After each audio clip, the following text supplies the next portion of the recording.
विचार चल रहा है कठोपनिषद के इसी अध्याय के प्रथम बल्ली के ऊपर चलेगा। तो यहाँ पर कहते हैं, टीकाकार कहते हैं, अनादिर अविद्या प्रतिबंध प्राग उक्तो अधुना आगंतुक प्रतिबंध दर्शनाय उत्तर बल्ली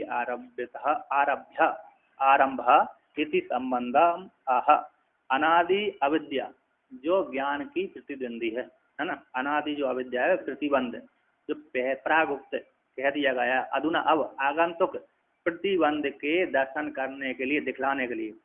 पहले अनादि अविद्या जो प्रतिबंधक थी उसको तो पहले दिखला दिया, अविद्या काम कर्म आदि। अब आगंतुक जो प्रतिबंध है ज्ञान के प्रतिद्वंदी है, ब्रह्म विद्या के जो प्रतिद्वंदी, उनको दिखलाने के लिए, दर्शन कराने के लिए, ज्ञान कराने के लिए उत्तर बल्ली का आरंभ किया जा रहा है। उसके संबंध को लेकर कहते हैं ऐसा सर्वेषु, कहते हैं ऐसा सर्वेषु भूतेषु गूढ़ो आत्मा न प्रकाशते दृश्यते तो ग्रह बुद्धिया इति उक्तम। है जो संपूर्ण भूतों में छुपा हुआ है, आत्मा है, संपूर्ण भूतों के हृदय रूप गुहा में छुपा हुआ है, आत्मा है। ना प्रकाशते ना दृश्यते, प्रकाशित नहीं होता, दृश्यते दृश्य नहीं होता, किंतु दृश्य नहीं हुआ तो फिर कोई जान ही नहीं पाएगा। जैसे बंध्या का पुत्र दृश्य होता ही नहीं, इसलिए उसको कोई नहीं जानते, ऐसी बात नहीं है। बंध्या के पुत्र के समान ब्रह्म नहीं है, किंतु जाना जाता है। किसके द्वारा जाना जाता है? बोलते अग्रेया बुद्धिया सूक्ष्म दर्शी भी, सूक्ष्म दर्शियों के द्वारा, सूक्ष्म बुद्धि वाले सूक्ष्म दर्शियों के द्वारा, सूक्ष्म दर्शी वाले पुरुषों के द्वारा सूक्ष्म बुद्धि से वो परमात्मा जाना जाता है। इति उत्तम कहा गया। कहा पुनः प्रतिबंधो, ओ क्या है पुनः वो प्रतिबंध क्या है जिसके द्वारा परमात्मा नहीं जाना जाता? तो कहते हैं अग्रेहा बुद्धिर एन तद अभावात आत्मा न दृश्यते। कहते अग्र बुद्धि, जो अग्र बुद्धि का, अग्रहा बुद्धि से, जो अग्र बुद्धि के द्वारा वो जाना जाता है, अग्र बुद्धि है ना, अग्रहा बुद्धि का एन जिसके द्वारा, अग्र बुद्धि यानी बुद्धि की अग्रता में वो परमात्मा जाना, जिसकी अग्रता बुद्धि नहीं है, सूक्ष्म बुद्धि नहीं है, उसके द्वारा वो नहीं जाना जाता। यानी जिसके द्वारा, किसके द्वारा? इस अग्र बुद्धि से तो जाना जाता, किंतु जिस प्रतिबंधक है, अग्र बुद्धि न होने से जिस प्रतिबंधक के द्वारा, तद अभावात यानी अग्र बुद्धि का अभाव हो जाने से, तद अभाव कर दिया, जिस प्रतिबंधक के द्वारा उस अग्र बुद्धि का अभाव हो जाने से आत्मा न प्रकाशते न दृश्यते, आत्मा प्रकाशित नहीं, जिसकी सूक्ष्म बुद्धि नहीं है, मोटी बुद्धि है, वो नहीं जान पाता। मोटी बुद्धि वाला उपासना कर सकता है, भजन पूजन भी, भजन कर सकता है, पूजन कर सकता है। सबसे ज्यादा मोटी बुद्धि वाला पूजन अच्छा करता है ना, इसके लिए उसमें दृढ़ निष्ठा बनी रहती है। उससे वो सूक्ष्म बुद्धि वाला उपासना कर लेता है, और उससे भी ज्यादा सूक्ष्म हो जाती है तो ज्ञान का अधिकारी हो जाता है। तो कहते हैं यहाँ पर तद आदर्शन कारणम प्रदर्शनार्थ बल्ली आरभते। तद आदर्शनम, किसका आदर्शन है? ब्रह्म विद्या का, तद आत्मा का आदर्शन में कारण है। तत्कार्थ आत्मा, आत्मा के आदर्शन में कारण, वो प्रदर्शन करने के लिए वारा। जैसे आत्मा की सूक्ष्म बुद्धि न होने से, प्रतिबंधक होने से, है ना, तो आत्मा के आदर्शन में कारण जो प्रदर्शन करने के लिए बल्ली, द्वितीय अध्याय की बल्ली का आरंभ करते हैं। कहते विज्ञाति ही श्रेय प्रतिबंध कारणे तद अपनाए यत्न आरब्धुम सकते नान्यता। कहते हैं प्रतिबंध, श्रेय के प्रतिबंधक, जो श्रेय है, मोक्ष रूप श्रेय के प्रतिबंधक कारण को जान लिए जाने पर उनको हटाने के लिए यत्न आरब्धुम सकते, आरब्ध करने के लिए समर्थ हो जाते हैं। यदि हमने प्रतिबंधक जाना ही नहीं है, श्रेय का प्रतिबंधक नहीं जाना, तो कैसे हम जाने? हमको और बीमारी का पता ही नहीं चला, बीमारी का पता ही नहीं चला कि ये बीमारी है, तो हम दूसरा इलाज करते रहेंगे तो बीमारी समाप्त नहीं होगी, है ना। जब हमने जानी कि ये अमुक बीमारी है तो अमुक इलाज से इसको ठीक होगी, औषधि के खाने से, सेवन से ठीक हो जाएगी, तो उसके लिए व्यक्ति क्या यत्न करता है। तो कैसे श्रेय के प्रतिबंधक कारण के ज्ञात हो जाने पर तद उसके अपने करने के लिए, जो प्रेय को हटाने के लिए, प्रेय के प्रतिद्वंदी कौन है? प्रेय है। तो प्रेय को हटाने के लिए यत्न का आरब्धम करने के लिए सकते, न अन्य प्रकार से नहीं कर सकते। तो उसी को कहते हैं यहाँ पर परांचि खाने वर्ण स्वयं भूस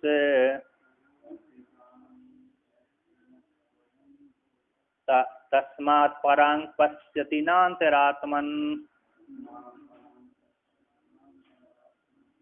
कश्चित् धीरः प्रत्यग् आत्मानम् ऐक्षद आवृतस्य चक्षुरामृतत्वमिच्छन् परांशिखानि वर्णस्वयंभुस् तस्मात् परां पश्यति नान्तरात्मन् कश्चित् धीरः प्रत्यग् आत्मानम् ऐक्षद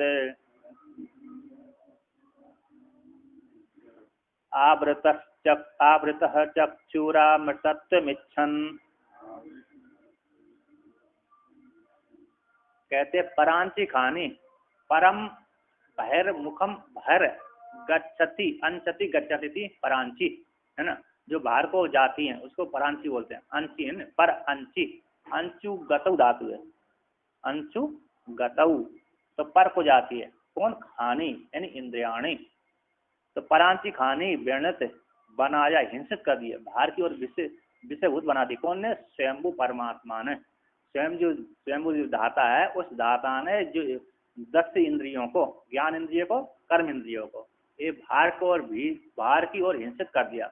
उत्रिदर हिंसा अनादर है धातु रुदादि गण की है ना। उत्रिदर ये हिंसा अनादर में। तो वृणत बी उत्तर पूर्वक अतृणत बना दिया था, लट लगा कर रूप है, बेतृणत बना दिया। परांची खानी स्वयंभू उससे परमात्मा रूप ब्रह्मा ने, ईश्वर ने, धाता ने, ईश्वर ने इन इंद्रियों को, 10 इंद्रियों को, अंतःकरण भी है, बाहर अंतःकरण दोनों को तरफ विषय करता है, बाहर को भी विषय करता है और भीतर भी विषय करता है। तो बाहर और भीतर को विषय बना दिया, हिंसित कर दिया, बाहर को विषय हिंसित कर दिया, लगा दिया। तस्मात् परांग पश्यति न अंतरात्मन, इसलिए प्राय करके जीव बाहर को ही देखते हैं, विषय करते हैं, बाहर को क्या करते हैं? विषय करते हैं। न अंतरात्मन, अंतरात्मा को विषय नहीं करते, अंतरात्मा को नहीं जानते, नहीं जान पाते है ना। यदि परमात्मा ने शुरू से ही ये सृष्टि कर देते कि सारी 10 इंद्रियां अंतर्मुखी होंगी, अंतर को देखेंगे, तो सभी कोई हर कोई व्यक्ति क्या करता? आत्मा को ही जान लेता। किंतु परमात्मा ने इंद्रियों को कैसे बना दिया? बाहर को और विषयभूत बना दिया। तो कहते हैं कौन जाने, जब परमात्मा ने सारी इंद्रियों को बना दिया, बाहर की विषय और लगा, हिंसित कर दिया, तो कौन ऐसा व्यक्ति है जो आत्मा को जानेगा? कहते कश्चित धीरा प्रत्येक आत्मानम ऐक्षत, कोई ऐसा एक धीर पुरुष है जो आत्मा की इच्छा करता, प्रत्येक आत्मा को जानने की इच्छा करता है। वही अपनी ज्ञान इंद्रिय को, कर्म इंद्रियों से विषय होते नहीं, किंतु अंतःकरण को बाहर और भीतर का विषय बनाता है। अंतःकरण बाहर भी जाता है, भीतर भी जाता है। किंतु कश्चित एक धीरा है जो अपनी आत्मा को चाहता हुआ अंदर को विषय करता है, आत्मा को विषय करता है। कश्चित ऐसे जो धीर है, कोई एक धीर पुरुष है, प्रत्येक आत्मा को ऐक्षत करता हुआ आत्मा को ऐक्षत जान लेता है। ऐक्षत है ना, ईक्ष दर्शन धातु, ये भी लंग लकार की भूतकाल में। तो आवृत से चक्षु, जिसने जो आवृत चक्षु मतलब 10 इंद्रियां है ना, इसने आवृत कर लिया, निरोध कर लिया, जगत से हटा लिया। अमृतत्व इच्छन, जो अमृत की इच्छा करता हुआ ऐसा जो कच्चित धीर पुरुष है, आत्मा को जान लेता है, जिसने सारी इंद्रियों को निरोध कर लिया, आवृत कर लिया, हटा लिया, विषयों से हटा लिया। तो भगवान भास्कर कहते हैं परांची खानी अंचति गच्छति खानी तद उपलक्षितानि श्रोत्रादीनि इंद्रियाणि खानी इति उच्यन्ते। कहते परांची खानी, पराग अंचति गच्छति खानी तद उपलक्षित, जो श्रोत्रादि इंद्रियाणि हो गए, ऐसी सारी इंद्रियों को खानी कहते हैं, खानी इति उच्यन्ते, खानी कहते हैं, परांची खानी। तानी कहते हैं, और तानी कहाँ गए? टीकाकार कहते हैं यद इंद्रियाणि, कहते यद इंद्रियाणि अंतर्मुखानि स्यु तदः तानि आत्मनिष्ठतया अमृतत्वं यु अतः इंद्रियाणि बहिर्मुखानि शिष्टानि इति अतः यत तत्तेषां हननम् एव कृतम्। कहते हैं जो इंद्रियां हैं, यद इंद्रियाणि अंतर्मुखानि हो जाती हैं, जो इंद्रिय अंतर्मुख हो जाती हैं, तदा उस काल में तानि वो इंद्रियाणि आत्मनिष्ठता होने से अमृतत्व को प्राप्त हो जाती हैं।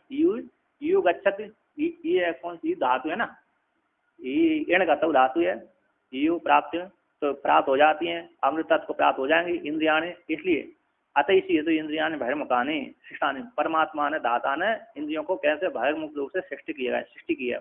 यह तो जो तत्व है तेषा उनका हनन कृतम, यानी हनन कर नष्ट कर देना, उनको आवृत कर देना चाहिए, उसको रोक देना चाहिए, उनको बाहर से जो बाहर की गई है इंद्रियों को उसको हटा देना चाहिए, हिंसित कर दिया। तत्तेषा उनका इंद्रियों का हननम कृतम, हनन किया गया, लगा दिया, बाहर की ओर लगा दिया। तो अब मूल में कहते हैं, भगवान भास्कर कहते हैं तानि च प्रांची शब्दादि विषय प्रकाशनाय प्रवर्तन्ते, कहते तानि इंद्रियाणि प्रांची, प्रांची शब्दादि विषय को प्रकाशन करने के लिए प्रवृत्त होती हैं इंद्रियाणि, है ना। प्रांची बाहर शब्दादि विषय को प्रकाशन करने के लिए, जानने के लिए प्रवृत्त होते हैं, प्रवर्तन्ते। यस्मादेव स्वाभाविकानि तानि व्यतरणत हिंसितवान हननम कृतवान इत्यर्थः, कहते इसी हेतु से एवं स्वाभाविक जो इंद्रियाणि, 10 इंद्रियाणि हैं, वे इंद्रिय व्यतरणत हिंसितवान हननम कृतवान, बाहर को लगा दिए, जोड़ दिया, क्योंकि ये उत्तर जो धातु है वह कैसी हिंसा अनादर अर्थ में है, तो ये ऐसे बाहर को हिंसित कर दिया, लगा दिया, जोड़ दिया, हिंसित कर दिया। को असौ, कौन ने ऐसा किया, ऐसा कार्य किया, तो कहते हैं अरे स्वयं भू परमेश्वर स्वयं एवं स्वतंत्र भवती सर्वदा न परतंत्र थे, कहते जो स्वयं जो परमात्मा है ना, वो परमेश्वर स्वयं परमेश्वर है, स्वयं ही स्वतंत्र होता हुआ सर्वदा न सर्वदा स्वतंत्र रहता है, न परतंत्र, परतंत्र नहीं है। तो एक बार नारद जी को जगत में घूमने आए तो उनको क्या हो गए कि एक राजा एक जगह रहे होंगे, तो किसी स्थान पर रह करके उनको समाधि लग गई। क्या लग गई? समाधि लगते ही उन्होंने कई वर्ष बीत गए, उसके उन नारद जी के पास में इंद्र ने देखा कि तो समाधि लीन है, हो सकते मेरे इंद्र आसन न छुड़ाने, तो इंद्रासन के छुड़ाने के चक्कर में इंद्र ने सारी अप्सराओं को भेज दिया। तो सारी अप्सरा, वो तो समाधि में बैठे थे, उनको मालूम नहीं कि मेरे पास इंद्र ने अप्सराएं भेजी हैं, तो सारी अप्सरा उनको क्या करके अरे नृत्य आदि करके फेल होकर के चली गई।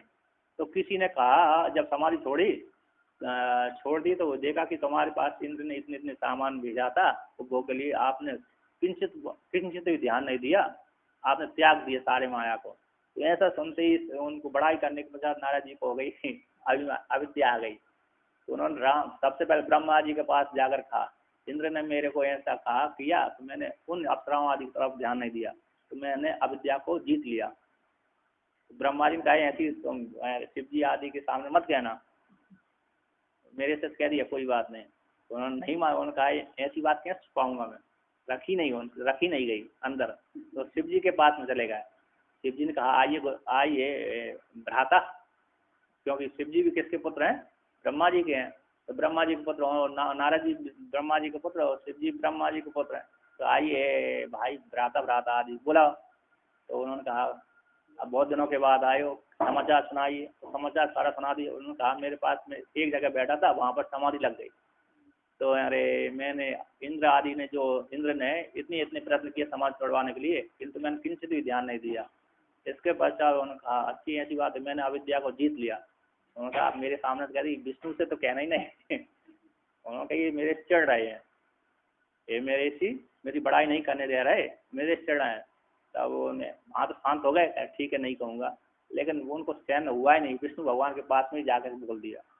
तो विष्णु भगवान से पूरी बोल दिया। मैं कहा हाँ अच्छी बात है। तो विष्णु भगवान ने कहा चलो नारद जी घूमने चलते हैं। उसी समय उन्होंने एक सृष्टि रचना कर दी, और वहाँ पर जाकर के रचना कर दी तो वो राजा और नगर रच दिया, पूरी सेना रख दी। उसमें एक राजकुमारी रख दी, विष्णु मोहिनी राजकुमारी की रचना कर दी। उसका स्वयंवर भी शिलनिधि नाम का राजा था, शिलनिधि नाम का राजा की रचना कर दी।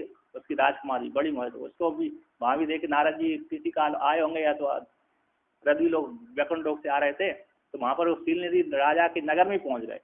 वहाँ पर देखा क्या बात है, कौन सा उत्सव हो रहा है, कहा राजकुमारी के स्वयंवर है। अच्छा, तो नारद जी को सुनकर के सभी राजा आए। राजा ने कहा मेरी कन्या का हाथ देखिए, इसको कैसा वर मिलेगा। तो राजा ने अपनी कन्या को बुलाया और नारद जी के हाथ में नारद जी के सामने रख दिया। इसका हाथ दे करके ज्योतिष देकर इसके फल बताइए।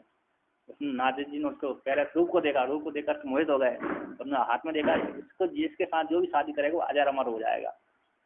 ऐसी देख करके उन्होंने कहा इसका तो ये तो इसके जो स्वयंवर कर रही है, तो जब तक ये विष्णु भगवान का रूप नहीं मिलेगा तब तक मेरे को नहीं मिलेगी। तो उसने पहले देख लिया कि ये तो इसका साथ है, जो भी विवाह करेगा वो अजर अमर बना रहेगा। ऐसी लक्षण देकर के वो उसको बतला गए कि इसका कोई श्रेष्ठ होगा पति। तो बाद में जाकर विष्णु भगवान के पास क्यों न गए कि महाराज मेरे को विवाह करने की इच्छा है, आप अपना रूप दे दीजिए। तो रूप उन्होंने कहा, महाराज उन्होंने कहा क्यों रूप ले रहे हो, तो मेरे को वकील नदी की राखी कन्या से विवाह करना। यार कहाँ माया में घूम रहे हो, बड़े परेशान हो जाएगा, गृहस्थी को हाल नहीं देखे आपने, दुखी हो जाते हैं। उन्होंने कहा नहीं महाराज मेरे को आप दीजिए, आप अपना रूप दीजिए। विष्णु भगवान ने चालाकी से बंदर का रूप दे दिया। नीचे का तो पूरा विष्णु का ही दिया था, गले से नीचे का तो विष्णु का ही था, चतुर्भुज आदित्य है। उसने कहा चतुर्भुज रूप रहेगा तो कन्या मेरे ऊपर मोहित हो जाएगी, तो मैं साथ विवाह कर लूंगा, मेरे पास वर्ण कर लेगी। यदि नारद जी का रूप देकर मैं साधु बन करके जाऊंगा तो देखिए तो साधु है, पहले से भिखारी है, तो मेरे साथ विवाह कैसे करेगी, भिखारी को छोड़ देगी। मैं कहा विष्णु भगवान का ऐश्वर्य वाला रूप है, उसको मांग लेने से वो मेरे पास आ जाएगी। तो नारद जी ने विष्णु भगवान के पास अपना स्वरूप माने। विष्णु भगवान ने कपि बोला, कपि हे कपि आप अपना स्वरूप दे दिए। हे हरि, हरि बोल दिया तो कपि, हरि शब्द का ही बंदर अर्थ होता है। हरि शब्द के विष्णु है, बंदर है, हनुमान है, सूर्य आदि कई पर्यायवाची नाम होते हैं। तो उन्होंने कपि का रूप दे दिया, उन्होंने बंदर का रूप दे दिया। और नारद जी ने उस समय जल में नहीं देखा कि मेरा बंद, इन्होंने रूप तो दिया ठीक है, 4 हाथ तो दिख रहे थे, किंतु ये ऊपर का चेहरा बंदर का दिया कैसे दिया, तो जल में नहीं देख पाया। तो पुनः जहाँ स्वयंवर में आए तो वहाँ पर जाकर के बैठ गए।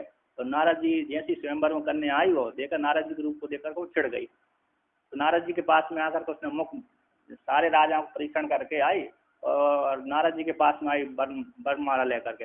नारद जी को देख करके क्रोधित हो गई, उसको उनकी तरफ से मुख घुमा करके दूसरी आगे चली गई, है ना। तो आगे इसके पश्चात आगे चलने के पश्चात नारद फिर पीछे उसके पीछे चले गए। तो जाकर आगे विष्णु भगवान स्वयं बैठे थे, विष्णु भगवान के गले में जाकर के माला डाल दी। इसके पश्चात वो तो विष्णु भगवान उस कन्या को लेकर चले गए। तो पास में थे शिव जी के 2 गण, तो उन्होंने हंसी कर दिया, नारद जी आप अपना चेहरा देख लीजिए। नारद जी ने देखा तो देखा बंदर कम हो गए, भयंकर क्रोध आया विष्णु भगवान के ऊपर। परम स्वतंत्र न सिर पर कोई, उनको दे दिया था, तो तुमने मेरी मजाक उड़ाई है, इसलिए तुम राक्षस हो जाओ। विष्णु भगवान के पास तुरंत गए, मैं अब उन्हीं को श्राप देता हूँ। जाकर कहा तुम अपने निडर हो गए, तुमको शिव जी ने बड़ा सर्वज्ञ बना दिया, तो सभी के ऊपर ऐसा मानते हो मैं सर्वज्ञ हूँ, तुम्हारे ऊपर किसी का शासन नहीं, आज मैं तुमको श्राप देता हूँ। तो वहाँ पर उन्होंने श्राप दे दिए। यहाँ पर कहते हैं परमात्मा स्वतंत्र है न परतंत्र। जैसे तुम मेरे को पत्नी से वियोग करवाया, दर मेरे को दुखी करवाया, पत्नी से वियोग करवा दिया, है ना। मैं विवाह करने जा रहा था, विवाह करने जा रहा, तुमने मेरे को पत्नी मेरी छीन ली, तो पत्नी के द्वारा मैं दुखी हुआ हूँ। वो इसी प्रकार तुम्हारी पत्नी भी चली जाएगी, भाग जाएगी, तो तुम पत्नी के वियोग से दर दर भटकते रहोगे। इसलिए राम जी के अवतार में उनको भटकना पड़ा, नहीं तो शराब सिद्ध नहीं होगी। जब उन्होंने माया हटा दी थी, पुनः विष्णु भगवान ने राम जैसी माया हटाई, उसी समय नारद जी ने देखा अरे तो ये माया थी, भगवान की रचना थी। ना तो वहाँ राजकुमारी देखी, ना कोई, साथ साथ विष्णु ले जा रहे थे उस राजकुमारी को, उसी समय रस्ते में पकड़ लिया विष्णु नारद जी ने। क्या तुमने चालान करके मेरी पत्नी को तुमने घृत कर लिया, तुम बड़े छलिया हो, तुमने छलपूर्वक बलि को हरण कर लिया, इंद्र को राज दे दिया, बलि इसको पाताल में भेज दिया, और शिव जी को यानी क्या करा दिया, तुमने विष दे दी और अपने पास लक्ष्मी रख ली। यही वो उदाहरण दिया था, तुमने चालाकी क्या कर दिया, विष्णु को तो क्या कर, तुमने तो अपने पास लक्ष्मी रख ली और शिव जी को विष खिला दिया। सारी जो भी अच्छी समुद्र मंथन से जो सामग्री मिली तो अपने पास रख लिया, और देवताओं को क्या विष मात्रा पिला दी, उनको अमृत पिला दी। तुम स्वभाव से छलिया हो, कपट बुद्धि वाले हो। ऐसा तो बार सही प्रकार के शब्द किए। जब भगवान विष्णु भगवान ने माया हटा दी तो कह अरे तो माया थी, आप भगवान के शरण पढ़े, तो उन्होंने कहा तुमने शिव जी की बात नहीं मानी, इसलिए तुम जाओ शिव जी से क्षमा प्रार्थना करो, तो शिव जी तुमको क्षमा कर देंगे। तो मेरी माया जो तुमने श्राप दिए मैं राम अवतार में लेकर के उस श्राप को पूरा करूँगा, नहीं तो तुम्हारी कोई मेरे वाणी पर मेरे ऊपर विश्वास नहीं करेगा। इसी सिद्ध करने के लिए मेरी आज्ञा से तुमने श्राप दिए, ऐसा तुम अपने मन में खेद मत करो। इस प्रकार से उन्होंने सांत्वना देने के पश्चात तो वहाँ पर किया। तो यहाँ पर कहते हैं तो तस्मात् पराग रूपान अनात्म भूतान शब्दादीन पश्यति उपलब्धा कहते हैं तस्मात इसी हेतु से परंग परग रूपान अनात्म पदार्थों को अनार्थभूत शब्द आदि को पश्यतीन उपलब्ध आत्मा होता है, बाहर कोई विषय करने वाला होता है ना। जीवात्मा जीवात्मा बाहर विषय कोई स्थित करता है शब्द आदि इंद्रियों के द्वारा, शब्द आदि विषयों को। कहते हैं न अंतरात्मानम न अंतरात्मानम न अंतरात्मा को विषय नहीं करता, अंतरात्मा को नहीं चाहता। इंद्रियों के द्वारा तो विषय होती नहीं है अंतरात्मा, किंतु अंदर की ओर इच्छा नहीं करता। तो कहते एवं स्वाभाविक सती लोकस्य कच्चित नद्या प्रतिस्रोत प्रवर्तनम इव धीरो धीमान विवेकी प्रत्यगात्मान प्रत्यक्षासु आत्मा इति प्रत्यगात्मा। तो कहते जब बाहर को भी विषय करेंगे कोई आत्मा को जान ही नहीं पाएगा कि ऐसी बात है नहीं है, हर कोई बाहर को विषय नहीं करता। कुछ लोग तो कुछ आत्मा को जानने की इच्छा करते हैं। कहते एवं स्वभाव वाली ऐसी प्राप्ति हो जाने पर, ऐसी स्वभाव की प्राप्ति हो जाने पर लोकस्य लोक की, कहते लोक का तो ऐसे प्राय का स्वभाव है। कहते एवं स्वभावे अपि सती लोकस्य, लोक का तो एवं ऐसा ही स्वभाव है। क्या स्वभाव के प्राय करके बाहर कोई विषय करते, अंतरात्मा को कोई इच्छा नहीं करता। किंतु यहाँ पर किंतु विच्छेद कर दे, कच्छित कोई ऐसा है नदी स्रोत के प्रवर्तन के समान, कच्छित कोई धीरा है जैसे नदी स्रोत है ना, नदी के स्रोत को जिस तरफ बह रही है उसके से प्रतिपक्षी उसको रोक करके नहर के माध्यम से दूसरी तरफ ले जाता है। नदी को रोक लिया, नदी को रोक करके बांध बना करके फिर उसको दिशा मार्ग से दूसरे रास्ता को ओर ले जाता है। उसी प्रकार यहाँ पर कच्छ नद्या प्रति स्रोत के प्रवर्तन के समान, जैसे नदी का प्रति स्रोत है विपरीत रूप से ले जाता है उल्टी दिशा से प्रवर्तन के समान, तो उसी प्रकार धीमान विवेकी पुरुष है प्रत्येक आत्मा को, प्रत्यक्ष असु आत्मा की प्रत्येक आत्मा, ऐसे प्रत्येक आत्मा को इच्छा करता है, जानता है, जान लेता है। कहते प्रतीचि एव आत्मा रूढ़ो आत्म शब्द रूढ़ो लोके न अन्यस्मिन्। कहते प्रत्येक आत्मा में ही, प्रत्येक ब्रह्म में ही आत्म शब्द रूढ़ है लोक में, न अन्यस्मिन् अन्य में नहीं है।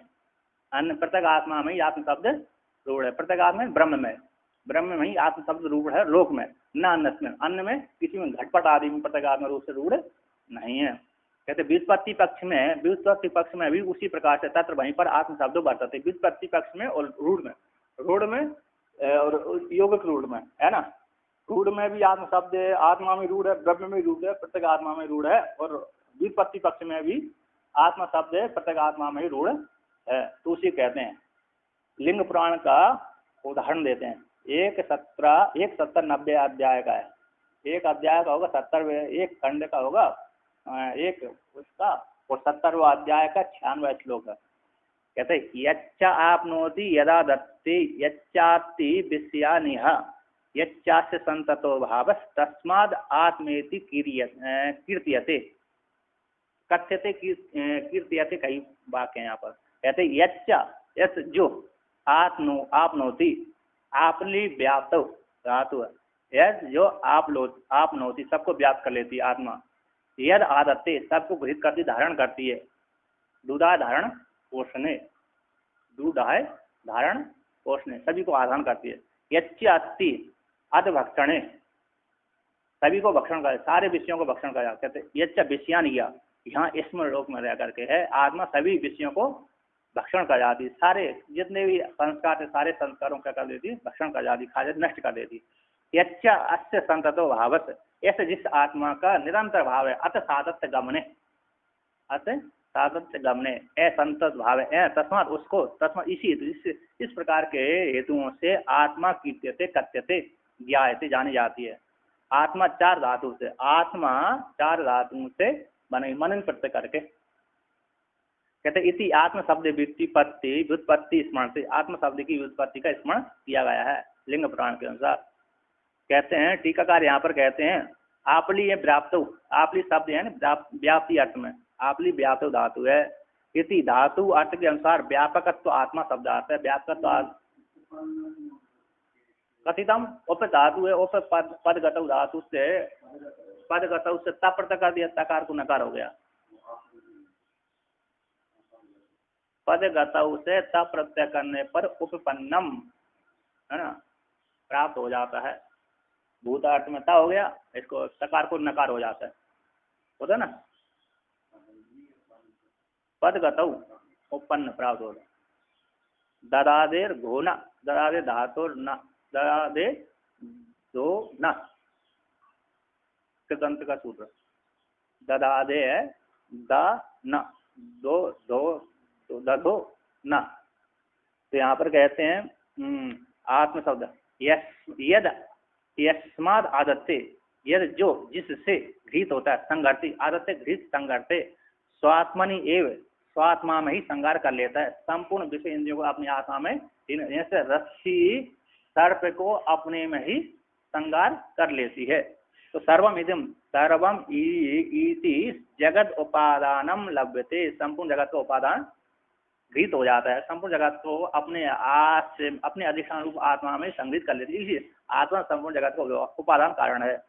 विषयान अति इति आत्मा इति व्युत्पत्त्यः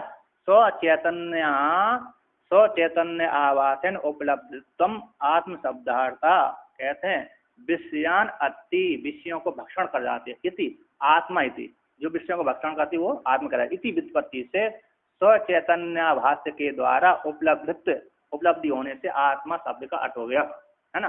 स्वचैतन्य के बाद संपूर्ण जगत को सारे विषयों को भक्षण कर देते हैं। जैसे ज्ञान, 5 ज्ञान भी 5 कर्मेंद्रिय अंतःकरण आदि को लेकर। कहते येन कारणेन अस्य आत्मनो संततो निरंतरो भाव कल्पितस्य अधिष्ठान सत्ता अंतरेण सत्ता भावात् यथा रज्ज्वाम अध्यस्ते सर्पे रज्ज्वः सातत्यम ततः कल्पितम सर्वम येन स्वस्वरूपवत् स आत्मा इत्यर्थ। कहते हैं जिस कारण के द्वारा अस्य आत्मा का संतत निरंतर भाव है, कल्पित वस्तु का अधिष्ठान सत्ता के बिना सत्ता का अभाव होता है ना। कल्पित वस्तु का अधिष्ठान सत्ता के बिना उनका सत्ता का अभाव न होने से यथा जैसे रस्सी में ही सर्प रज्ज्वाम सर्प अध्यस्त, रस्सी रूप अधिष्ठान में सर्प कल्पित है, और रस्सी रूप अधिष्ठान को हटा दिया जाए तो सर्प नहीं रहता। तो इसलिए तो रस्सी रूप से ही सातत्य है, तथा उसी प्रकार से कल्पित संपूर्ण जगत आत्म रूप से ही निरंतर रहता है। सब है आत्मा, सब कैसी है? आत्मा है, यानी आत्म रूप से संपूर्ण जगत विद्यमान है। आत्मा नहीं है तो विद्यमान भी नहीं, आत्म रूप से स्थित होता है। सब है आत्मा का स्वतंत्र निरंतर भाव है। तो यहाँ पर कहते हैं इति आत्म शब्द के स्मरण से तम प्रत्येक आत्मानम, ऐसे प्रत्येक आत्मा का स्वयं स्वभावभूत आत्मा को अपश्यत जान लेता, पश्यति अर्थ जान लेता था। तो लट जो जान लेता था, है ना, तो था तो भूतकाल का वाचक है। यहाँ पर पश्यति का अर्थ ऐसे आप क्यों कर रहे हैं? जान लेता है। पश्यति तो लट लकार का वाचक है, और ऐक्षत तो कहाँ का लकार है? भूतकाल का लंग लकार का वाचक है। इक्ष दर्शन से लट लकार लंग लकार का एक वचन का ऐक्षत बनता है। तो कैसे यहाँ पर स्वभाव एवं प्रत्येक आत्मा स्वभाव को ऐक्षत जान लेता, पश्यति अपश्यत जान लेता था, है ना, पश्यति उसका कर दिया। कहते हैं यहाँ पर लट लकार जो भूतकाल को लट लकार में क्यों अर्थ कर रखे? छांदसी काल नियमात, है ना, जान लेता है, इस प्रकार से जान लेता है। तो भूत जो वेद में है ना, छंद में नहीं, वेद में काल का नियम नहीं है। काल उसके ऊपर शासन नहीं करता। वेद के ऊपर काल शासन नहीं, काल तो बाद में आया है, हिरण्यगर्भ के बाद भी आया। कुछ लोग हिरण्यगर्भ के पहले मानते हैं, कुछ लोग हिरण्यगर्भ के बाद में मानते हैं, है ना।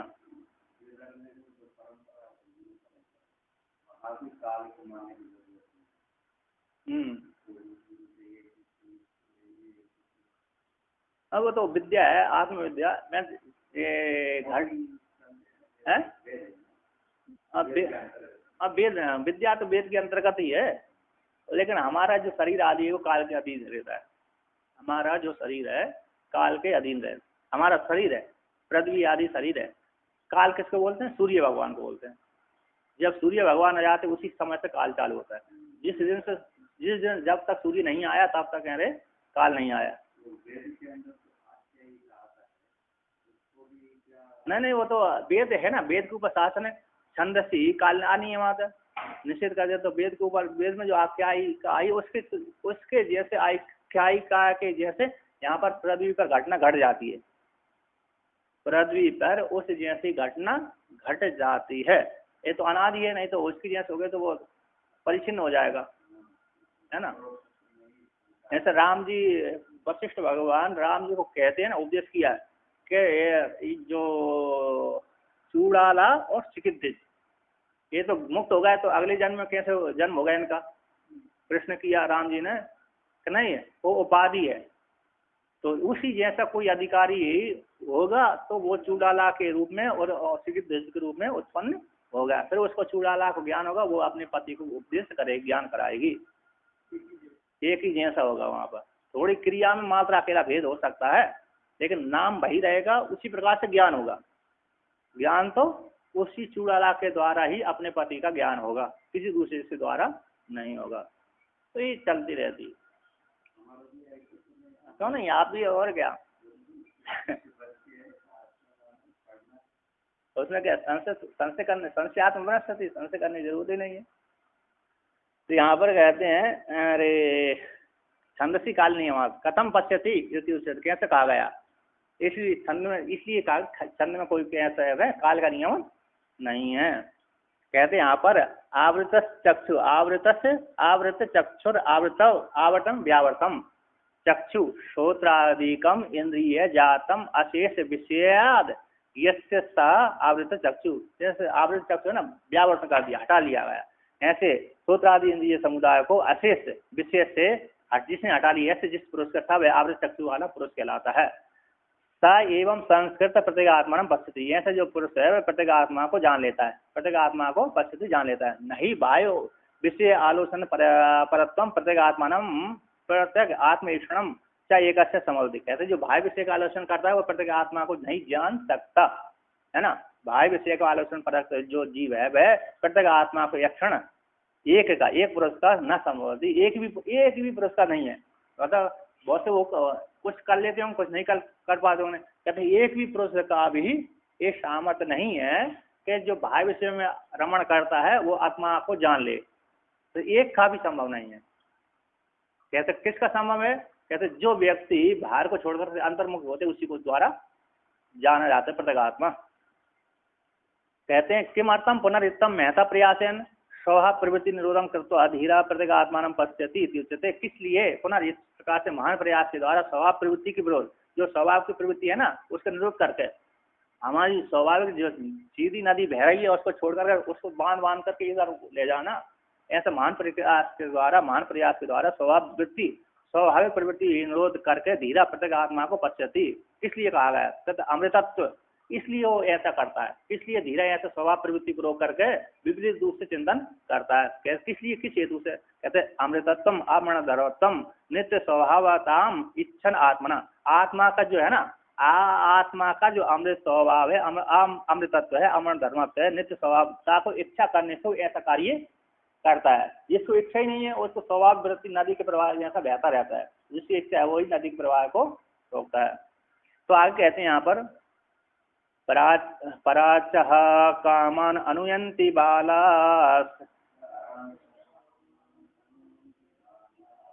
ते मृत्युर्यन्ति विततस्य पासम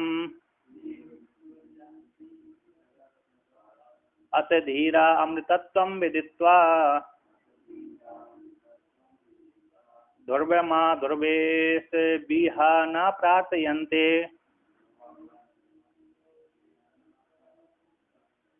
पराच कामान अनुयंति बालास ते मृत्युर्यन्ति विततस्य पासम अत धीरा अमृतत्वं विदित्वा ध्रुवम आध्रुवेश बिहाना प्रार्थयन्ते। कहते हैं बालक यानी जो जगत को विषय करने वाले, पराच कामन अनुयंति बाला, पर को बाहर को विषय कर, शब्द स्पर्श रूप रसगंध आदि जो पंच इंद्रियों के पांच ज्ञान इंद्रियों के 5 विषय हैं, उनकी हो कामनाओं को अनुयंति बाला, उनके पीछे पीछे जाते हैं, बाहर विषय की ओर धावन करते हैं। कौन? वो बाला, ते वे वाला बाहर विषय को ओर धावन करते, अनुयंती गच्छन्ति जाते हैं। कहते मृत्युर्यन्ति विततस्य पासम, ऐसे जो बाहर को विषय करने वाले हैं वो बालक है, वह मृत्यु एक विस्तार पूर्वक जो मृत्यु है उस मृत्यु की ओर मृत्यु पास से बंधे रहते हैं। विस्तार पूर्वक मृत्यु को ही यंती प्राप्यंती पासम, मृत्यु रूपास कोई के साथ संबंधित तो हो जाते हैं। कहते अत इसके अनंतर जो इसके अनंतर जो जगत को विषय करने वाले मृत्यु रूपास को बन जाते हैं, जो जो जगत को विषय नहीं करते, आत्मा विषय करते हैं, वो ऐसे जो धीरा है अमृतत्व विदित्वा ध्रुव, कहते हैं अमृतत्व को जानकर, ध्रुव अमृत को जान करके अध्रुवेशु में अध्रुवेशु ध्रुवम, अध्रुव पदार्थों में ध्रुव आत्मा को जान करके यह न प्रार्थनते, ये संबंधी जगत संबंधी लोगों को देवताओं से, इष्ट देवता से प्रार्थना न प्रार्थनते, प्रार्थना नहीं करते। तो कहते हैं यत तावत स्वाभाविकम परागेव आत्मानम परागेव अनात्म दर्शनम तद आत्मदर्शनस्य प्रतिबंध कारण अविद्या तत्प्रतिकूलत्वाद या च पराग एव अविद्या उपदर्शितम दृष्टादृष्टेषु भोगेषु तृष्णा ताभ्याम अविद्या तृष्णाभ्याम प्रतिबद्धात्म दर्शनः पराचो बहिर्गतान एव कामान काम्यान विषयान अनुयंती अनुगच्छन्ति बालः। कहते हैं जो तावत स्वाभाविक पराग भार को ही अनाथ विषय को ही अनात्मा दर्शन को अनाथ विषय को ही तद आत्मदर्शन का प्रति जो आत्मदर्शन के प्रतिबंधक है, आत्मदर्शन के जो प्रतिबंधक के कारण अविद्या उसके उस तत् प्रतिकूल उस आत्मा के प्रतिकूल होने से, या जो पराग वहां पर छ है, वहां पर आपके शब्द में पराग है, पराग है, पराग ही भार को ही अविद्या उपदर्शित अविद्या के द्वारा देख ला है। पराग छे ना, पराग सब छकार शब्द है ना, छा को हटाकर गकार करने वहां पर नहीं, वहां पर अरे भाष्य में दूसरी पंक्ति में ना पराग छे एव, दूसरी पंक्ति में तत् प्रतिकूलत्वाद या पराग छो नहीं, वहां पराग है शब्द, पराग भार को ही अविद्या के द्वारा उपदर्शित अविद्या के द्वारा दिखलाए गए दृष्टादृष्ट विषयों में भोगियों में तृष्णा, जो तृष्णा है वह तृष्णा ताभ्याम उनके द्वारा, यानी अविद्या तृष्णा के द्वारा जो प्रतिबद्ध आत्मदर्शना जो आत्मा के प्रतिबंध है, आत्मा के प्रतिद्वंदी है, ऐसे पराचो भार को ही भरगतान भार विषय रूप कामनाओं को काम्यान काम वस्तुओं को विषयों को अनुगंती अनुगच्छन्ति जाते हैं, कौन बाला अल्प प्रज्ञा वाले, ते वे अल्प प्रज्ञा वाले भार विषय की ओर धावन करते, उनकी प्रार्थना करते रहते हैं। तेन कारण इसी हेतु से मृत्यु अविद्या काम कर्म समुदाय रूप जो मृत्यु का अंति गच्छन्ति विस्तीर्ण जो अविद्या रूप मृत्यु है उसको व्याप्त सबको व्याप्त करके रहती है। ऐसे पास जन से बद्यंते, पास है जिसके द्वारा बंध जाते हैं, अविद्या रूप मृत्यु के द्वारा बंध जाते हैं। अविद्या कौन, मृत्यु कौन है, अविद्या काम कर्म समुदाय रूप अविद्या है, अविद्या रूप जो पास से वो बंध जाते संबंधित हो जाते हैं, कौन जो बाला अल्प प्रज्ञा वाले, तेन एन जिसके द्वारा तम पास को ध्येय इंद्रियादि संयोग वियोग लक्षण रूप पास से संबंधित हो जाते हैं, तो उसी को प्राप्त होते रहते हैं। कहते अनवरत जन्म मरण जरा रोग आदि अनेक अनर्थ प्रातम प्रतिपद्यन्ते, उसी का अर्थ करते हैं अनवरत। अनवरत नहीं मतलब कुछ काल के लिए नहीं, ऐसे अनवरत हो चल ही आ रहा है, जैसे पंखा घूम रहा है ना, कब से घूम रहा है मालूम नहीं, ऐसे अनवरत जन्म मरण जरा रोग आदि अनेक समुदाय के प्रतिपद्यन्ते ब्राते समुदाय को प्रतिपद्यन्ते प्राप्त हो जाते संबंधित हो जाते हैं। यथा इस हेतु से एवं इस प्रकार से अतः इसके अनंतर तस्मात इसी हेतु से धीरा विवेकी जो विवेकी है वह प्रत्येक आत्मस्वरूप अवस्था लक्षण अमृतत्व ध्रुवम विदित्वा, इस प्रकार से जो इसके अनंतर जैसे कामियों के अनंतर कामना करने वालों के अनंतर छोड़ करके इसके अनंतर कहते हैं जो धीर है विवेकी है प्रत्येक आत्म स्वरूप को अवस्थान लक्षण अमृत तत्व को ध्रुवम जो अमृत स्वरूप है ऐसे ध्रुव पदार्थ को विदित्वा जान करके, विदित्वा यानी जान करके, कहते देवादि अमृतत्वम ही अध्रुवम इदम च प्रत्येक आत्म स्वरूप अवस्थान लक्षणम न कर्मणा वर्धते नो कनियान इति ध्रुवम। कहते हैं देवादि, यहाँ से देवादियों का जो अमृत है ना वो जो समुद्र मंथन के द्वारा निकलाया गया अमृत तो से परिचिन्न है, वो तो कुछ काल के लिए, सभी सारे काल के लिए नहीं है। कहते हैं देवादि अमृत कैसे आध्रुव है इदम, किंतु यह जो देवताओं को जो अमृत है वह आध्रुव है, किंतु यह जो प्रत्येक आत्मरूप जो अमृत है, प्रत्येक आत्मस्वरूप जो अवस्थान लक्षण अमृत है वह अमृत ना कर्मणा वर्धते ना कनियान, ना तो कर्मों के द्वारा वृद्धि को प्राप्त होता है, ना कनियान, ना कर्मों से पाप रूप कर्मों से अमृत स्वरूप लक्षण आत्मा बढ़ता घटता नहीं है। और पुण्य रूप लक्षण रूप एक धर्मों के द्वारा पुण्य के द्वारा बढ़ता नहीं है। इति ऐसा वो ध्रुव है आत्मा। तो कहते हैं तद एवं भूतम, ऐसा तद एवं भूतम कूटस्थ आत्मा को अविचाल्यम जो चलायमान नहीं होते ऐसे अमृत स्वरूप परमात्मा को विदित्व जान करके, किसमें जानकर, आध्रुवेशु आध्रुव पदार्थों में जान करके, सर्व पदार्थ तो अनित्य पदार्थों में अनाथ पदार्थों के मध्य में जो अमृत स्वरूप परमात्मा को जानकर निर्धार निश्चय करके, ब्राह्मणा कहते ब्राह्मणा यह संसारे अस्मिन संसार अनर्थ प्राप्ति के लिए, अनर्थ की प्राप्ति जो पुत्र पत्नी आदि है इस धन के लिए ना प्रार्थनते प्रार्थना नहीं करता, किंचित अभी पृथक आत्मदर्शन प्रतिकूलत्वात्, किंचित मात्र भी प्रार्थना नहीं करते, क्योंकि किंचित मात्र भी प्रार्थना करेगा तो पृथक आत्मा दर्शन के प्रतिकूल हो जाएंगे वो सारे। कहते पुत्र वित्त लोकेशणाओं से वित्तिष्ठन्ति ये वित्त्यता, पुत्रेषणा वित्तेषणा लोक, तीन ऐषणा है, पुत्रेषणा वित्तेषणा लोकेषणा, ये तीनों को फिर भगवान बृहदारण्यक उपनिषद में आता है साध और साधन ऐषणा बल। पहले सारी ऐषणा को तीन ऐषणा में अंतर्भाव कर दिया, बहुत सी ऐषणा, तो तीन ऐषणा को दो में से अंतर्भाव कर दिया बृहदारण्यक उपनिषद में, साध और साधन। इन साध और साधन, साध हो गए ब्रह्म अथवा स्वर्ग, साधन हो गए स्वर्ग आदि उपासना आदि ज्ञान हो गए, एक चाहिए हाँ साधन, साध और साधन दो ऐषणा। तो पुत्र वित्तादि लोगों से ऐषणाओं से उठ करके पुष्टन व्युत्तिष्ठन्ति व्युत्थान हो जाता है, ये विद्याता।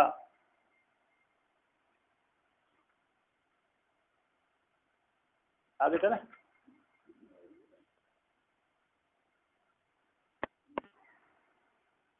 तो यहाँ पर कहते हैं कौन सा था,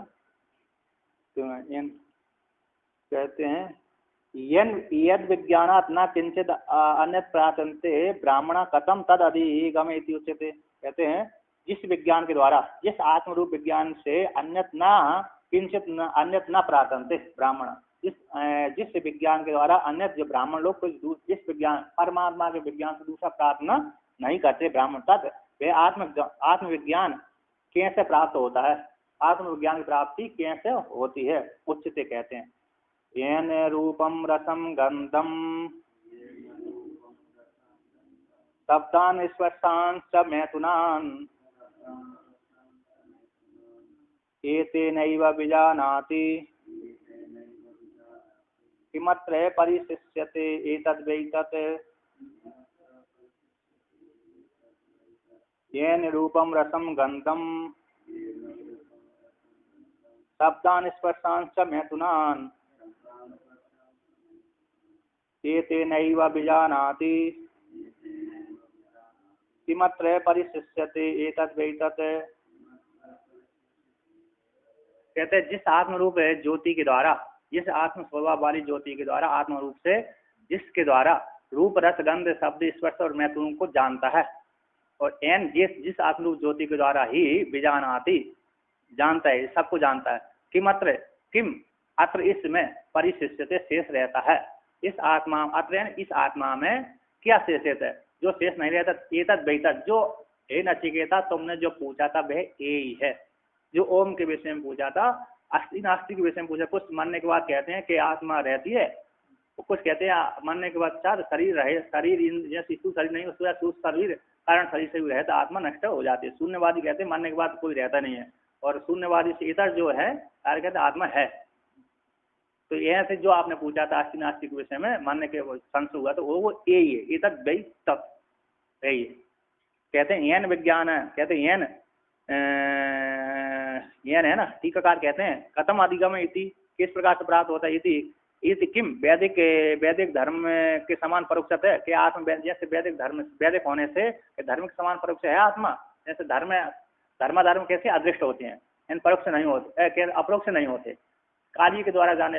यदि व्यक्ति सुख भोग रहा है तो पुण्यवान हो, दुख भोग रहा है तो पापवान है। मतलब कहते हमने जन्म से लेकर के पुण्य किया तो पापी कैसे होंगे, नहीं तुम्हारे जो पाप के कर्म हो पूर्व जन्म के उदित हुए हैं, भले इस जन्म में आपने पुण्य किया भोग देने वाले कर्म तुम्हारे कैसे हुए थे? पाप वाले थे। कि इस जन्म से व्यक्ति जन्म से लेकर मरने पर्यंत पाप ही पाप कर रहा है, वो भोग रहा है सुख नहीं, तुम उसके जन्म में अगले जन्म मिलेंगे पाप वाले, इस जन्म में तो उसके सुख वाले भोग होते हुए। तो वैदिक धर्म के समान के अप्रोक्त किंबा घटादि विषय के समान सिद्धत्वात् अप्रोक्तत्वेन के घटादि जैसे घटादि सिद्ध है ना, घटादि प्रत्यक्ष होती है, इस प्रकार सिद्ध रूप से आत्मा प्रत्यक्ष होती है, अप्रोक्त होती है। इसी आकांक्षा हो जाने पर आत्म तत्व होने से ब्रह्म का, कहते ब्रह्म का भी आत्म इसी आकांक्षा में आत्मत्व होने से, आत्मत रूप से ब्रह्म, ब्रह्म के साथ ब्रह्म का भी अप्रोक्तत्व होने से अप्रत्यक्ष रूप से अवगम ज्ञान होता है, सम्यक अवगम इत्युच्यते। आत्म रूप से ब्रह्म का भी अप्रोक्ष साक्षात्कार हो जाने से आत्म रूप से ही अवगम होता है, आत्म रूप से ही उसका क्या होता है? बोध होता है। इति अवगम इति उच्यते एन इत्यादि द्वारा। कहते हैं जिस विज्ञान के स्वभाव रूप से आत्म रूप से रूप रस गंध शब्द आदि स्पर्श को मिथुन निमित्त सुख प्रत्यय भी जानाती है ना, उन सबको जानता है। इस विश्वष्टम जानाती सर्वलोका, सारे जो लोग है ना, जीव समुदाय है, विश्वष्ट रूप से जानता है जिस आत्म रूप के द्वारा। कहते हैं यहाँ पर यदि है ना ननु, यहाँ पर कहते हैं ननु न एवं प्रसिद्ध लोकस्य आत्मना देहेन्द्रिय विलक्षण न हम विजानामि। कहते हैं यहाँ पर शंका करते हैं एवं इस प्रकार से प्रसिद्ध नहीं है, प्रसिद्ध न एवं प्रसिद्धम, ऐसा प्रसिद्ध नहीं है प्रसिद्ध लोक का आत्म रूप से देह आदि से विलक्षण रूप से मैं जानता हूँ, ऐसा लोक में प्रसिद्ध नहीं है। सभी कोई व्यक्ति जानता है, शरीर संबंध से लेकर के आत्मा को जानता है, देह आदि से विलक्षण आत्मा है, इस प्रकार से लोक में प्रसिद्धि नहीं है। तो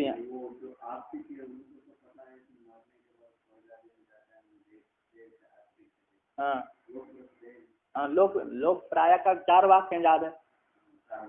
तो पूर्व पक्षी शंका कर रहा है यहाँ पर नैवं प्रसिद्धम लोकस्य, लोक में प्रसिद्ध नहीं है कि देहादि आत्म रूप से, देहादि से विलक्षण आत्म रूप से मैं जानता हूँ, ऐसे लोक में प्रसिद्ध नहीं है। लोक की प्रसिद्धि नहीं है। लोक तो प्रसिद्धि ये है कि शरीर संबंध से मैं जान रहा हूँ, शरीर संबंध वाला ही मैं हूँ, देवदत्त यज्ञदत्त शरीर वाला पूरा गोरा हूँ, काला हूँ। तो यहाँ पर कहते हैं देहादि संगातो हम विजानामि इति तू सर्वलोक अवगच्छति। कहते सम देहादि संगात वाला मैं हूँ, इस प्रकार से जानता है, सभी लोग में प्रसिद्धि है। सर्वलोक है ना, मनुष्य जीव है ना, आत्म लोक में लोग अवगच्छति जानते हैं ना। तो टीकाकार यहाँ पर कहते हैं मूला नाम, कहते मूला नाम प्रसिद्ध व्यतिरिक्त आत्मना देहादि वेद्यत्व यद्यपि न प्रसिद्धम। कहते मूलों का तो देहादि से व्यतिरिक्त आत्म रूप से वेद्यत्व यद्यपि प्रसिद्ध नहीं, मूलों के मध्य में, अज्ञानियों के मध्य में देहादि से व्यतिरिक्त आत्म रूप से वेद्यत्व है, वेद्यत्व यद्यपि न प्रसिद्ध मूलों के मध्य में, किंतु तथा विचार का नाम व्यतिरिक्त वेद्यत्व प्रसिद्धम। किंतु देहादि से व्यतिरिक्त आत्मा है, ऐसे विचारकों का देहादि से व्यतिरिक्त आत्म रूप से वेद्यत्व होता है, प्रसिद्ध है। तो इसलिए यह शब्द के द्वारा प्रसिद्ध के समान परामर्श करके ना विरुद्ध कोई विरोध नहीं है, इसको लेकर प्रयास करते हैं। ना तो एवं, इस प्रकार से आप नहीं कह सकते। ज्ञानी लोग तो जानते हैं देहादि से व्यतिरिक्त आत्म से जानता हूँ, मैं हूँ, अवस्थित हूँ। देहादि संगातस्यापि शब्दादि स्वरूपत्व अविशेषात् विज्ञेयत्व अविशेषता युक्तम विज्ञातम। देहादि संगात का भी शब्दादि स्वरूपत्व सामान होते हैं। शब्दादि इदम का विषय होते हैं, उसके बाद देहादि भी कैसा है, देहादि संगात भी इदम का विषय है। तो देहादि संगात का भी शब्दादि स्वरूपत्व सामान होने से विज्ञाति सामान होने से युक्तम विज्ञातित्व, उसका विज्ञातित्व ठीक है। किंतु कहते यदि ही, क्योंकि यदि ही देहादि संगातो रूपादि आत्मक सन रूपादीन बीजानीयाद भायान अपि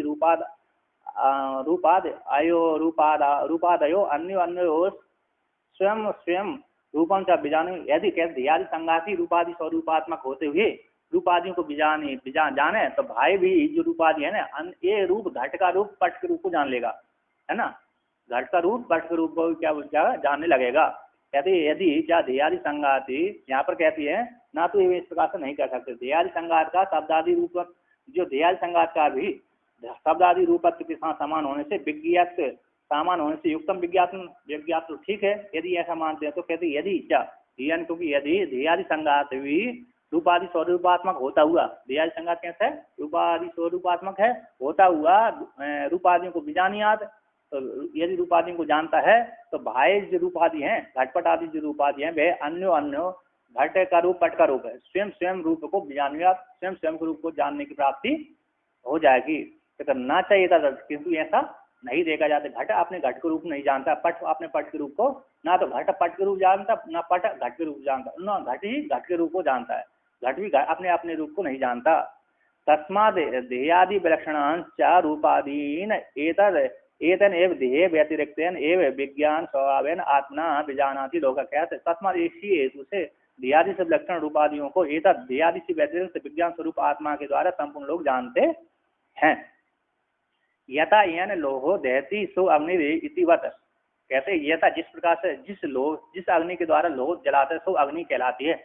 जिस लोहे से, कहते जिस अग्नि के द्वारा लोह संबंधित हो जाता है, अग्नि को सप्त पिंड कर दिया, कहते हैं जिसके द्वारा लोह जलाता है, जिसके द्वारा लोहा जला, जिसके साथ संबंध बनाकर लोह जलाता है उसको अग्नि कहते हैं। मात्र स्वतंत्र लोहा नहीं जलाता, जब अग्नि के साथ संबंध होकर के लोहा जलाता है तो अग्नि जलाती है, ऐसा कहते हैं। तद्वत उसी प्रकार देहादि के साथ संबंध होकर के देहादि से संबंध होकर के आत्मा से वो जानता है, मात्र स्वतंत्र देहादि से वो नहीं जानता है ना, मात्र देहादि संघात से स्वतंत्र नहीं जानता, किंतु आत्म रूप से संबंध होकर के देहादि के द्वारा अंतःकरण के द्वारा जानता है। सारे लोग विचार करते हैं। आत्मनो अविज्ञेयम किमत्र अस्मिन् लोके परिशेष्यते, कहते आत्मा का विज्ञेय तो नहीं है, किस लिए अस्मिन् लोक में परिशेष रहता है। आत्मा से, कहते आत्मा से, आत्मनो है ना, आत्मा से अविज्ञेयम, आत्मा से अस्मिन् लोक में आत्मा से विज्ञेय नहीं है, आत्मा को छोड़ करके कोई दूसरा विज्ञेय नहीं है। आत्मा से अविज्ञेय को जो विज्ञेय नहीं है, ऐसे अत्र अस्मिन् लोक में परिशेष रहता है। आत्मा ही संपूर्ण लोक हो जाता है, और आत्मा इससे आत्मा से जो आत्मा से अविज्ञेयम विज्ञेय नहीं है, आत्मा से कोई शेष नहीं रहता। ऐसे आत्मा से ही सारा जाना जाता है। आत्मा से अविज्ञेय किम अत्र अस्मिन् लोक में परिशेष, आत्मा ही संपूर्ण लोगों को जानता, आत्मा संपूर्ण लोगों को जानता, आत्मा से भिन्न, आत्मा से अन्य जो विज्ञेय नहीं है, ऐसा अस्मिन् लोक में क्या शेष रहता है जो आत्मा के द्वारा नहीं जाना जाता, तो क्या विज्ञेय परिशिष्ट रहते। तो यहाँ पर कहते हैं न किंचित परिशिष्ट, कोई शेष नहीं रहता। कहते सर्वम एव तु आत्मनः विज्ञेयम, कहते सर्वम तो आत्मा के द्वारा जाना जाता है। यस्य आत्मनो अविज्ञेयम न किंचित परिशिष्ट, आत्मा सर्वज्ञ, कहते जिस आत्मा का अविज्ञेय नहीं, किंचित भी परिशेष नहीं रहता, आत्मा सर्वज्ञ है। आत्मा के द्वारा संपूर्ण जाना चाहता है, आत्मा से कोई विज्ञेय रहते है ही नहीं है। तो एतद वैतद, एतद है जो आपने पूछा वही है। किम यद नचिकेता पृष्ठ, जो नचिकेता के द्वारा पूछा गया, देवादियों के द्वारा भी विचिकित्सतम, देवादियों के द्वारा संशय हुआ था धर्मादियों के द्वारा, तो धर्मादियों से अन्य जो विष्णु का परम पद है, ऐसा जिससे परम नास्ति, यद वा एतद अधिगतम, यह विष्णु को प्राप्त होकर के उससे बड़ा कोई पद नहीं है जो देवताओं को संसद है। एतद वैतद, एतद इसको एतद अधिगत हो जाता है। यहाँ पर टीकाकार का जो दैहिक शब्द आदि है ना, न स्वात्मानम, कहते स्वात्मा को अन्यम न जाने, ना तो ध्यादि जो शब्द स्वात्मा को अन्य को जानते हैं। शब्दादि होने से, दृश्यत्व होने से ब्रह्म भाग के समान होते हैं, विपक्ष में को नहीं। यदि ऐसे जाने तो कैसे आत्मा को आत्मा से भिन्न, आत्मा से जो शेष रहता है ऐसी बात नहीं है। सब कुछ आत्मा के द्वारा जाना जाता है, आत्मा से जो शेष रहेगा ऐसा लोक में नहीं देखा गया। इसलिए आत्मा कोई शेष नहीं रहता, इसलिए सब कुछ जाती आत्मा, इसलिए सर्वज्ञ सिद्ध है। इस प्रकार से सिद्ध हो। ओम।